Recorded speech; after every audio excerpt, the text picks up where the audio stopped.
Esta es la historia y sus protagonistas, un espacio concebido para conversar sobre la historia y cultura de nuestra ciudad. Hoy vamos a hablar sobre la influencia de los franceses en Santiago de Cuba, un tema que ya hemos abordado en otra ocasión en el programa, pero hoy no vamos a hablar de los cafetales franceses, de los cafetales de las montañas, no vamos a hablar de la tumba francesa, vamos a hablar de la huella dejada por los franceses en la ciudad y en sus habitantes.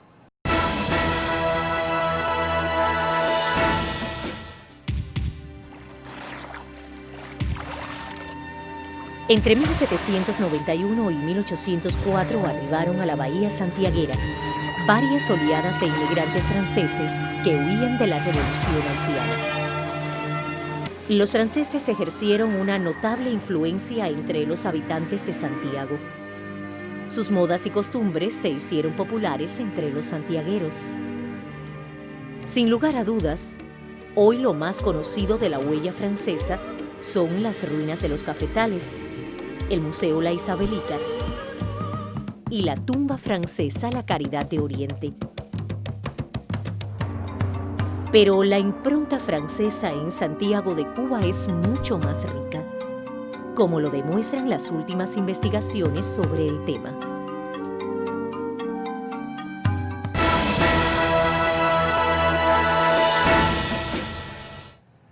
Como les comentaba en la presentación del programa, hoy vamos a abordar un aspecto de la huella francesa en Santiago de Cuba poco estudiado y obviamente poco conocido.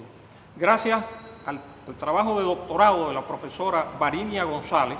podremos acercarnos, aproximarnos al mundo de la influencia francesa en la ciudad, en la arquitectura y en otros aspectos de la vida cultural del Santiago del siglo XIX.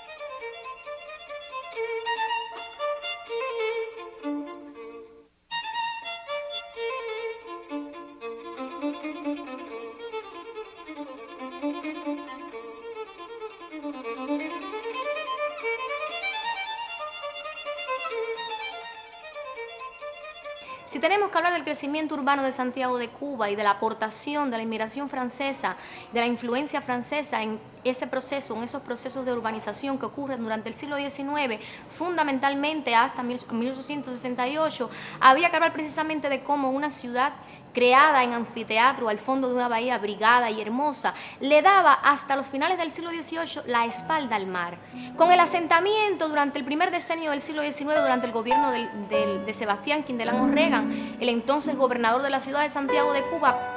previa autorización del gobernador, pues se van a asentar aquí estos individuos que van a crear toda una infraestructura habitacional, pero además toda una infraestructura de comercios que va a mantener una animada actividad durante todo este siglo XIX. Si tenemos que hablar de la contribución de esta inmigración francesa a el desarrollo urbanístico, también habría que hacer referencia a cómo estos individuos también contribuyen con todos los proyectos que se realizan en la época y que contribuyen a darle a Santiago de Cuba un aire más moderno. Los proyectos, por ejemplo, de creación de paseos y alamedas, los proyectos de remodelación del muelle, los proyectos que tienen que ver con cómo toda esta infraestructura de apoyo al puerto se hace más viable, se hace más importante en esta época. Hablaba del protagonismo comercial, por ejemplo, de la calle del Gallo, que es la calle conocida como paradigmática en esta época, donde se establecen una serie de establecimientos como sastrerías, barberías, tabaquerías, almacenes, que no solo funcionaban como lugares de almacenamiento de mercancías, sino también como lugares donde se expendían estas mercancías que venían desde otras partes del mundo, como decía, fundamentalmente desde Francia. Habría que hablar también del protagonismo de esta inmigración francesa al desarrollo de la arquitectura de la época. Si bien estos individuos lo que hacen es adaptarse a la manera de construir tradicional en la época, sin embargo sí en algunos elementos de esta arquitectura, no solo de la arquitectura habitacional, es decir, de vivienda, sino también de estos comercios, imágenes por ejemplo preciosas que pudiéramos observar en el nomenclátor de 1883, donde Santiago de Cuba también tiene un protagonismo, pues habría que hablar precisamente de la contribución de darle a esta arquitectura un aire más moderno a través del uso, por ejemplo, de persianerías, el uso, por ejemplo, del machiembrado,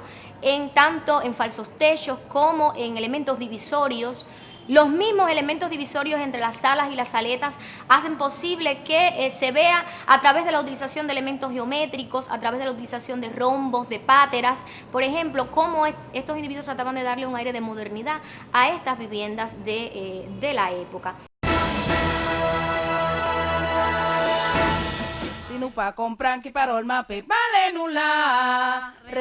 Ese baile francés ya no es de los palacios borbónicos de Francia.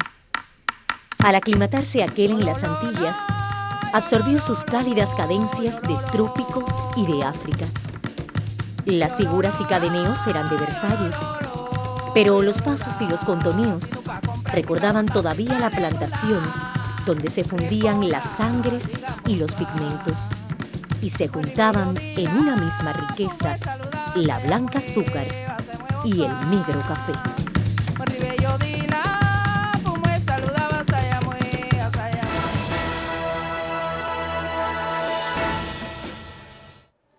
El afrancesamiento de muchas familias santiagueras del siglo XIX fue notable. La historiadora Aida Morales ha investigado profundamente este fenómeno a través de la vida cotidiana de esas familias. En su doctorado recientemente discutido, Aida Morales ha hecho un aporte significativo al conocimiento de este tema en la historia de la cultura santiaguera.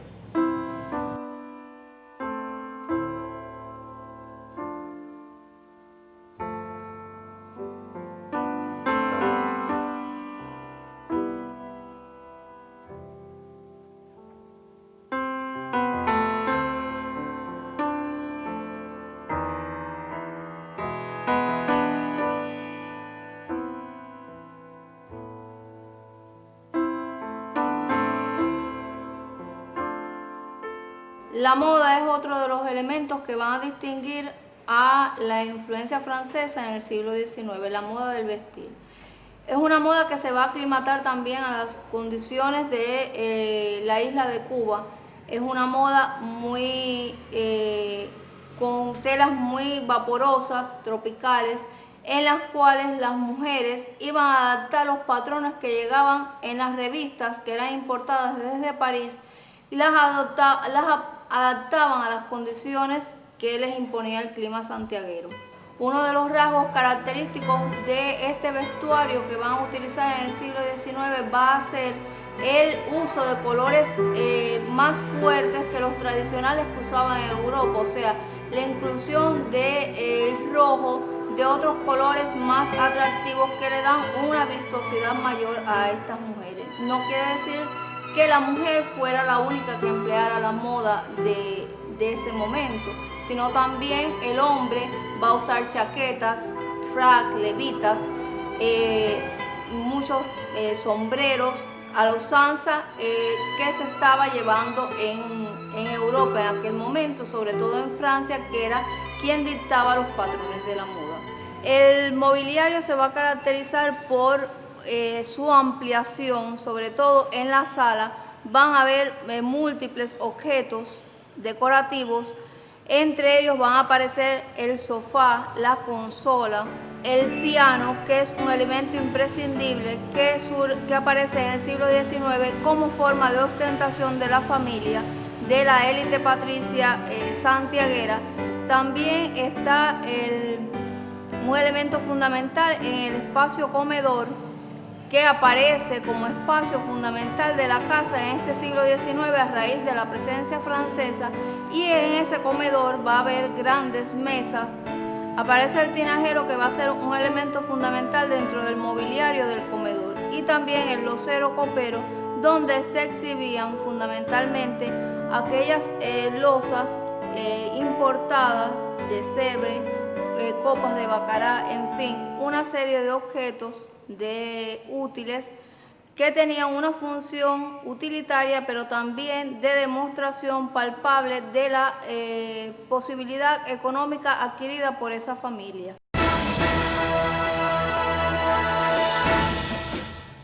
Es muy importante que la ruina de los cafetales franceses y la tumba francesa estén en la lista de patrimonio de la humanidad. Pero también para Santiago de Cuba es necesario continuar la investigación sobre estos temas. Es por eso que nosotros saludamos siempre, y este programa se ha hecho eco en más de una ocasión de ello, la publicación de libros sobre el tema de la presencia francesa o la discusión de doctorados. Hoy hemos tenido el privilegio de contar con 2 jóvenes doctoras que han discutido, han hecho su ejercicio académico sobre este tema, enriqueciendo notablemente el conocimiento sobre la presencia francesa en nuestra ciudad.